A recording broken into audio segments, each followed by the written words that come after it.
Welcome to a special presentation of Sellout Crowd, Conversations with Coach. I'm Bob Stoops, and I'm taking time to talk with my friends and colleagues in the sports world to get caught up and share some stories. But first, I want to say thanks to these sponsors: Rose Hill Builders, First Fidelity Bank, and Louie's Bar and Grill. Today I'm joined by Joseph Cale Gundy. Okay, Cale, I just introduced you as Joseph Cale Gundy, and I forgot that your real name, your first name's Joseph, because the whole world and I only know you as Cale. Talk about where that comes from. Well, that came from mom and dad. Mom was the one that came up with Joseph, and my dad's the one that came up with Cale. And Cale, Bob, is I was named after Cale Yarborough, the race car driver. Okay. And obviously back then, Cale was very popular in sports of NASCAR racing, and there wasn't a lot of Cales running around. There happens to be quite a few more nowadays running around because it's kind of a different name. But no, Joseph is my first name. I go by Cale, but typically only time I hear Joseph, Bob, is when I'm in trouble, and it comes from my family a lot of times. So, and my mom, it was always Joseph Cale, and I knew something was coming after that. I knew I did something, so my mind started spinning trying to think of what it was. All right, well, for everybody out there, Cale Gundy, of course, a Sooner quarterback from 99 to 93. Also, people don't realize, we'll get into this, you played baseball as well.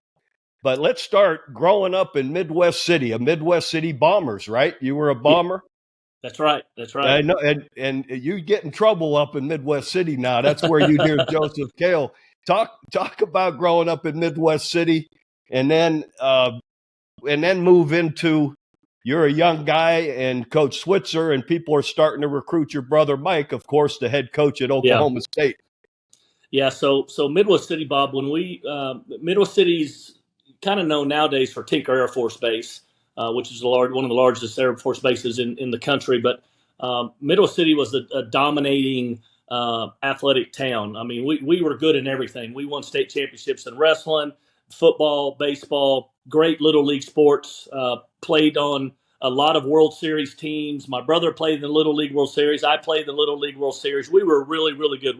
We had a special community, and we were very, very close. So I kind of get a hall pass. I think if anything goes down in Middle City and I get pulled over, people got my back in that town. It's pretty good. But no, Coach, we grew up in Middle City, and like a lot of people in the state, we're diehard Sooner fans, and my whole family was, and even my brother. And when my brother started. And Mike also wrestled, right? People probably don't know that. Mike was a heck of a wrestler, right? Yeah, yes. Midwest City is tremendously known for wrestling. We were very close with the Smith family. John Smith is the head coach at Oklahoma State. He's a year above my brother, Pat, who was the first four-time NCAA wrestling champion, was a year above me. And we traveled all over the country. My brother was pretty good. He was a junior national champion. And we both wrestled all the way up through junior high. And I had to get out of it, Bob.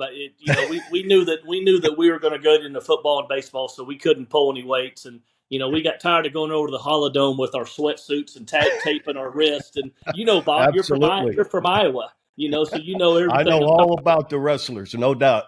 But no, we were a big Sooner family. But when my brother was being recruited, one of his last visits, I think his fourth visit, was to OU and Coach Switzer, and it was a Sunday. Back then, Bob, families didn't go on visits. It was just the boy. It was just the football player himself. Right. And so Mike gets home that Sunday afternoon about 5 or 6 o'clock, and he comes in, and we're all in one living room because that was the only living room that had a TV in the house. Back then you only had one TV. So Mom and Dad and me were in there, and he seemed to be in good spirits, but he wasn't excited. But he said he committed, but he said Barry wouldn't let him out of the office for like 2 hours until he did commit. And so Coach kept him in the office for a while. He got him committed, but the next weekend Mike went to OSU, took a visit up there, and came home that Sunday, and we were sitting in that living room, and he comes in there, kind of has the same look on his face, and he tells my mom and dad and myself that he committed to Oklahoma State and he's going to go to OSU. And I tell you what, I think I cried for 3 weeks. I thought the world was coming to an end. I just couldn't imagine because we were diehard Sooner fans. Yeah. But obviously, it turned out very good for him, and it was the best decision for him. There was no way Mike in '85 was going to go down and beat out a Jamel Holloway, who just won a national championship as a true freshman, and a Charles Thompson down there, and Eric Mitchell, and those guys. So Different style of offense than Mike being a passer. different style. But I tell you, Coach, I had the greatest times. When those coaches would come and recruit my brother. I was an eighth grader when my brother was a senior, and I can still remember Barry Switzer coming in our house 2 different times, and he's got a full length beaver coat on all the way down to the ground. And Of course. of course, that's Coach, and obviously he spent most of the time with my mom in the kitchen. And with Coach Switzer was Bobby Proctor, who's a longtime great defensive back coach and a familiar name in the state of Oklahoma. Great guy. Great Jim coach. Donnan. Yeah. Jim Donnan was the offensive coordinator. So a lot of great memories in those times, and special moments. Well, you played 99 to 93, and 90 to 93. Yeah. For Gary Gibbs. Mm-hmm. And talk about him trying to move to the passing offense as opposed to, after Coach Switzer leaving the wishbone, and how that was a little bit of a process for him. Plus, you were on probation your first couple years. Yeah, it was. So Coach Switzer had resigned in the spring of '89, and Gary Gibbs, the defensive coordinator, had taken over. And Gary wanted to transition into more of a passing offense, and there wasn't a lot of them back then. BYU, my brother really pushed me to try to go to BYU. They were throwing the ball. You remember the Detmers and Lavelle Edwards up there. But Gary really wanted to make the change from running the wishbone to more of a passing style offense. And it was a challenge. Our first 2 years we were on probation. But Bob, I'm telling you what, in as many great teams that we had down there, I mean, the talent that was stockpiled at OU my first 2 years in 90, 91 from all those Barry Switzer's 87, 88, 89 recruiting classes, I mean, they were deep. We had 7 running backs that could play for anybody in the country. I mean, we had outside linebackers, defensive tackles, linebackers. Right. I mean, it was absolutely crazy. But anyways, my freshman year, I played in every game. I ended up becoming the starter after my 5th game. So my 6th game of my senior year, I became the starter, and we went 8-3. We were first year probation, couldn't go to a bowl game. We beat Nebraska the last game of the season, 45-10. I think. I mean, we really got after them pretty good. Had a great day there in Norman, but it was a real big transition for 2 or 3 years. Your offensive linemen who you've been recruiting are true run blocking guys, and to try to develop them into pass protecting guys and right. Trying to get true receivers in there instead of running backs you're moving out there, or DBs who you're moving over, or quarterbacks who you're moving out there to play wide receiver. But we finally got it. It took a little time, and it helped with Larry Coker was my offensive coordinator, quarterback coach. He was also my brother's at the beginning. But my senior year, Watson Brown came in and was a great offensive mind, great offensive coordinator, and really changed our offense. And I think really made the big push and really helped OU kind of get over the hump with the throwing the football. Talk about, you're a baseball player all 4 years or just 3 of the years? Like maybe your senior year you didn't play? No, I didn't play. So my first year in college, since I became the starting quarterback halfway through the season, I felt obligated I needed to be in spring ball. So I don't play baseball. The next year I played baseball. My third year, we struggle in football, so I felt obligated I needed as a quarterback to be in spring ball. Well, that sophomore year that I played baseball, we went to the College World Series. Okay, and had a great season. What positions were your specialty?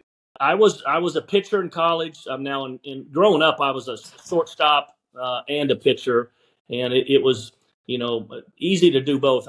I didn't feel like I really truly had enough time after football to become a good hitter. So I just decided to stay as a pitcher.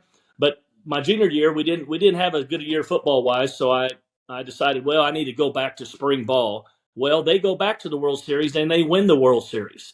OU won the World Series that year. Right. So, it was grew up just, again, I'm the youngest of 3. My sister was the oldest, and just, grew up traveling all over country with my brother and my sister, being dragged around the ballparks everywhere. That's great. Now, you mentioned Watson Brown comes in your senior year, and then he becomes the head coach at UAB, and that's where you start. You were a graduate assistant for 1 year at Oklahoma, right when you graduated, but then Watson Brown hires you to start your full-time coaching career. You were at UAB with him for 4 or 5 years. 4 years, Bob.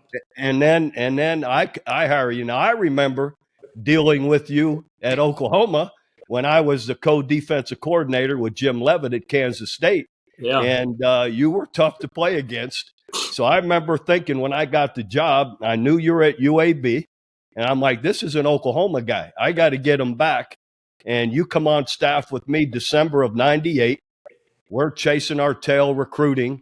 But talk about I know you and I just had Coach Mangino on a little bit ago, but talk about those little bit real quick, those fun times in '99 when we were just getting it started. Well, I tell you, Coach, like you said, I was hired by Watson. I was 23 years old. So my wife, Christy, and we just had our child, Casey, and moved to Birmingham and lived in Hoover and Pelham, and absolutely had 4 great years and was around a lot of great coaches down there. Had a chance to kind of learn a little bit about it, the SEC down there, living in Alabama, Right. And I tell you this, I don't know if college football is the biggest thing because NASCAR down there is pretty big also. Yeah, that's right. Yeah. Anyways, you hired me in December '98, 4 years after I was at UAB, and it was a blessing. And I look back on that time, Bob. We were so young, and we were all. Hey, even I was young. I know you I were was 38. 38 years old. So we were competitive as all get out. I mean, we had fire, and I mean, we worked our butts off, and we found a great group of players here that were really hungry at Oklahoma that wanted to be coached and wanted to be helped and to be led. And in that group of players, we found some guys that turned out to be unbelievable leaders that helped us in the times that we weren't with our players. So special times. Obviously, the first year we go to the bowl game in Shreveport, and we could sit here and tell stories about the hotel we stayed in. I think we stayed in a Holiday Inn. We did. We talked about our host that was down there the other day. Famous Amos, wonderful guy. Famous Amos. You, me, and Maddie, and Bob, we stayed in a Holiday Inn, and you'd have thought we'd have stayed in the Waldorf in New York City. We could care less. We just knew we had another game to play in, and our players were excited. The fans of Oklahoma were excited, and even though we lost the last minute to a field goal to Ole Miss at that game, it really propelled us to what you did and what we did as a team there at Oklahoma in the next several years. Talk about, we could, you're with me all 18 years that I was here, and with too many stories to tell there, but talk about how special we hit it in the 2000 year. And I know you said it, a bunch of guys that were tired of getting beat up or tired of losing and made a decision they were going to win. And then we kind of knew it mid-year, like, hey, we're pretty good. Well, it was a perfect combination. It was a perfect storm because obviously with your background being at Kansas State and Florida, your success as a defensive coordinator, and then bringing in your brother Mike and Brent from Kansas State, and what turned that program around, maybe one of the all-time greatest turnarounds in all of college football and maybe in all of sports, and being so, just so dominant on the defensive side. And then you making a decision to bring in Mike Leach. And bring in that spread offense that wasn't out there. It was just a few teams that had this style of offense. And you brought in this guy, Mike Leach, who we love to death and we miss. And obviously we lost him, here a year ago. But absolutely, he was a mastermind, and learned the system under Hal Mumme. And he had his beliefs in how to spread that ball around. And you look around college football today, everybody's doing it. Everybody's lining them up from the sideline to sideline and seeing if you can tackle these 5 little guys in space. And nowadays, they don't have to be 6'4", 210-pound receivers. As long as they're fast and quick and one guy can't make a tackle, that puts you in a bind. And we had some of those guys. We had some very good skill players. And to to hit it off is we had a quarterback. We had a guy that believed in Josh Heupel. And I mean, he made everybody believe. I know we had that conversation the first day we got back together in August in our team meeting, and he got up and spoke. You had him get up and speak, and he spoke about why can't we win every single game? Why can't we win a Big 8 championship? Why can't we win a national championship? I mean, why can't we? And he was dead serious. And I think Right. it was truly the first time everybody kind of looked around and was like, I mean, why can't we? And special season, a lot of special players, but there was a burning desire from that team to win because they hadn't been in the last really 2 or 3 years. Now we did the year before, won some big games, and they had a great taste of it. And But not the quite rest to the was history. standards. Not quite to the standards, though, that we kept watching of all the great Switzer years, all the championship seasons, all the great All-Americans. And I remember telling the players, now, look, I want you, this is who we were supposed to be. This is who we are.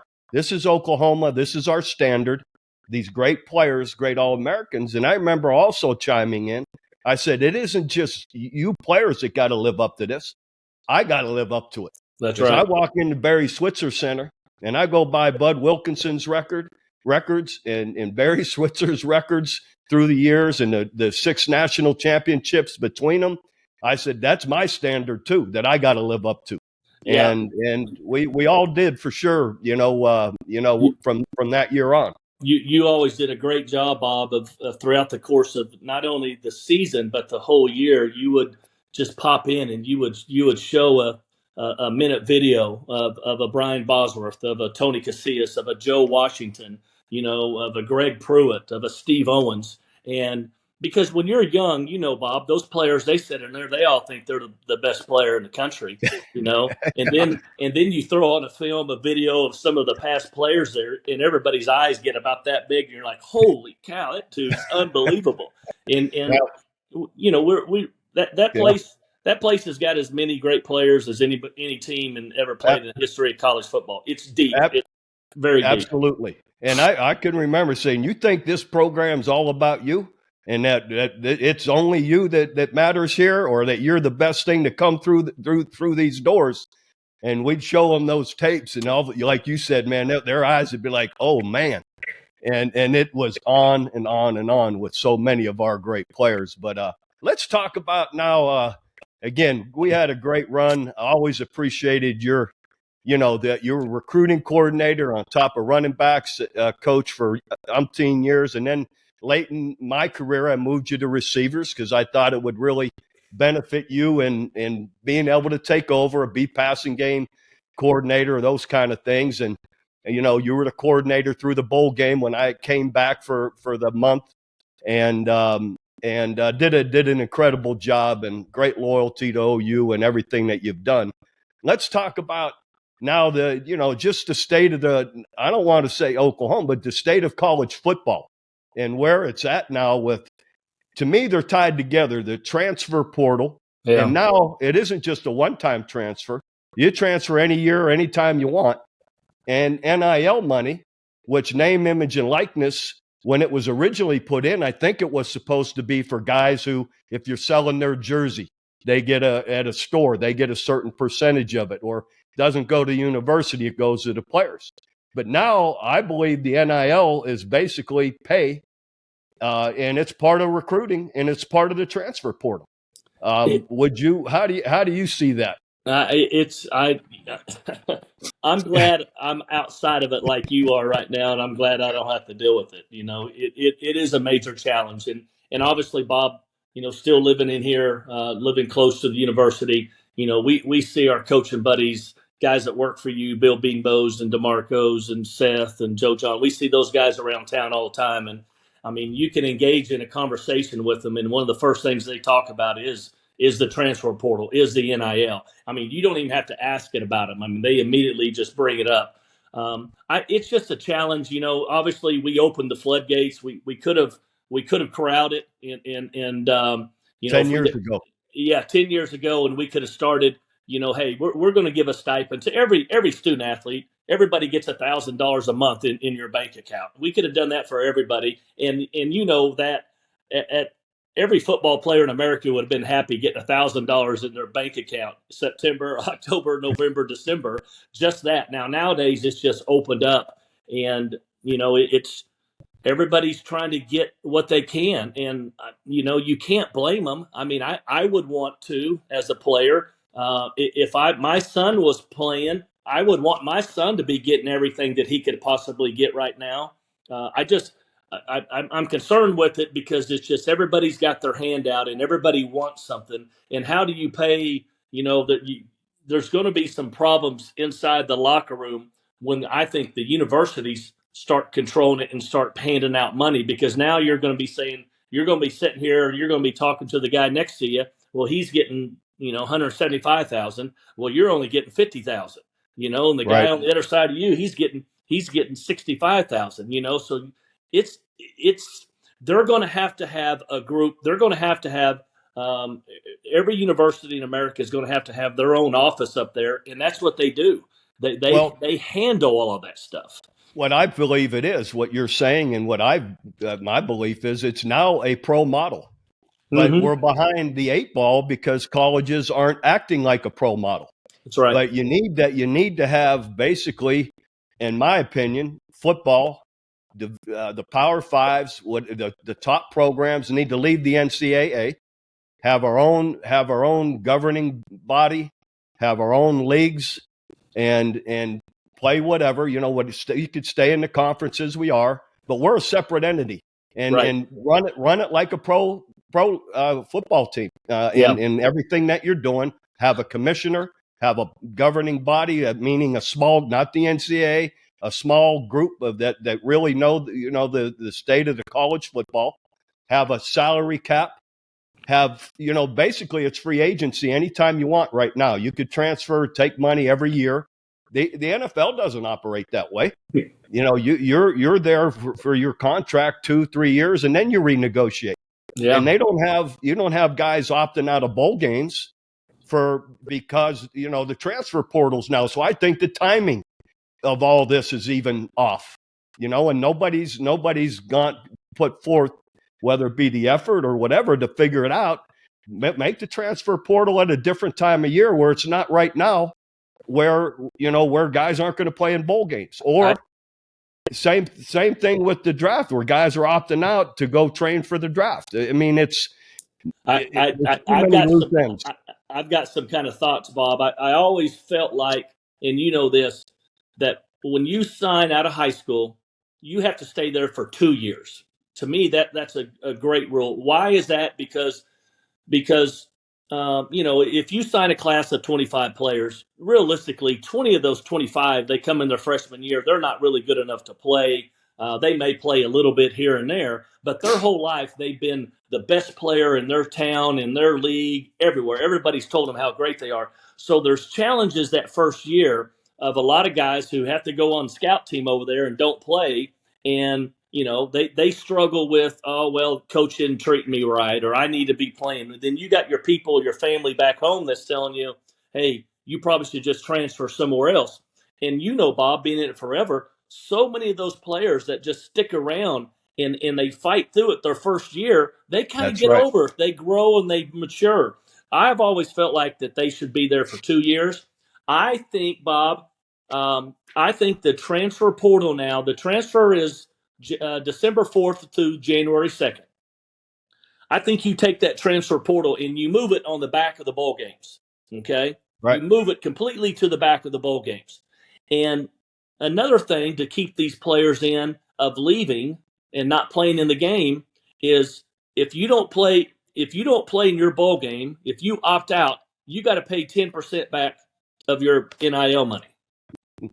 Yeah, there's a lot of things that I think that need to be discussed. Yep. and implemented. And to my point about leaving football, leaving the NCAA, doing their own thing, and because with different set of rules. Because I look at Chip Kelly, I'm going to steal from Chip. I saw an interview with Chip, who he made some great points. He says, well, Notre Dame's independent. They go play whatever they want, but all the other sports play in the ACC. And that way, logistically, And, for all the travel and whatnot, for instance, all our teams could stay in the Big 12, all the other sports but football. And we go do our own independent thing with our own independent governing body. Yeah. And that way, logistically, for all these other sports, it's a lot more manageable. Yeah. And let's face it, the bottom line is football is what's making all the money. So why at some point, and I thought Chip, when I was seeing his interview, I thought he made some great points about that. Yeah, he kind of referred to kind of an NFL model, how you break up the divisions and everything. And he's the guy who's been in the NFL. He coached in the NFL. Right. So he's got a good feel for that. But you could have your own divisions, and again, you could still, if you're the West Coast team, UCLA or whoever, you're going to play at half a dozen teams out there, and then you can go play 2 or 3 teams on the other side of the country, just like NFL teams. Anyway, I just think that there needs to be a lot more thought and push for more change and to get a little bit better grip on everything that's happening right now. I totally agree, and I think that there's people that are kind of stepping out and talking about those things, and it seems like to me, the people that kind of have an idea and have some good ideas, they all mention some type of an NFL model. Right. Well, that's what it is. More and more of those are starting to kind of think like that, and we'll see. Hopefully, we'll get that changed and get this corrected here in the next year or two. Cale, for everybody out there who talk about everyone, you're always, again, a great Sooner. You've always been, a great program guy. Talk about what you're doing now so everybody knows where to find you and things that you're doing. Yeah, so Coach, I've been very fortunate to be able to spend some time with Coach Barry Switzer and Mike Henry. Those guys have got a company that's called Coach's Cabana that they have kind of allowed me to be a part of and to kind of learn and see what they do. And it's been really, really good having a chance to be around Coach Switzer. I mean, he is. I mean, you talk about a king now. I mean, he is the absolutely best. He's 86 years old. His mind is as good as anybody's I've ever been around. So had the opportunity to do that. I'm doing a little bit in the restaurant business. A good friend of mine who's a owner of Roosters Sports Bar and Grill. He lives in Tulsa, Austin, man. He has 4 stores and 2 of them in Tulsa. He built one at the lake called Grand Lake called the Drunken Rooster, and I became good friends with him at the Drunken Rooster. and we talked about it, and we've got one in on Main Street called Rooster Sports Bar and Grill, and then we're also a part of some Sooners Access, which is a website that that is kind of housing and has a group of former players and coaches, kind of giving you the ins and outs and talking about games and opponents and the players throughout the course of a season. So at the end of the day, Bob, I can start my day when I want, and I can end my day when I want. And I'm as happy as could be. I've been blessed to be here. I am where I am today because playing football at Oklahoma, regardless of what happened, what that place has done for me and will continue to do for me. And it has been very, very special. And you given me an opportunity to join the staff a long time ago. I mean, we did things right. You always did things right. You always told us to coach hard, recruit, and don't be breaking the damn rules. If you break the rules, I'm going to fire your ass. And we took great pride in that, Bob, of doing things right.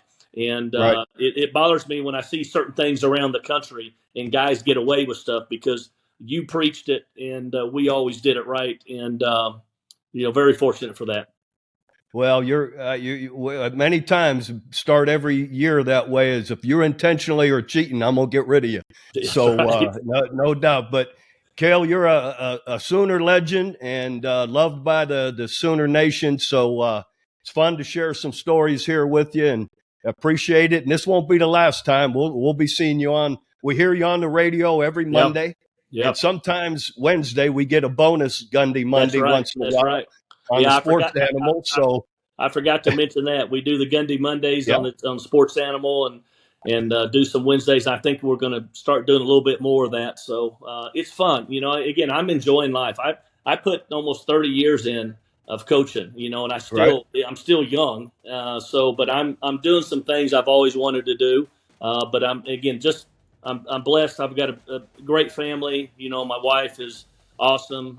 My son and daughter are still around, and very blessed. So it's good to be here in town.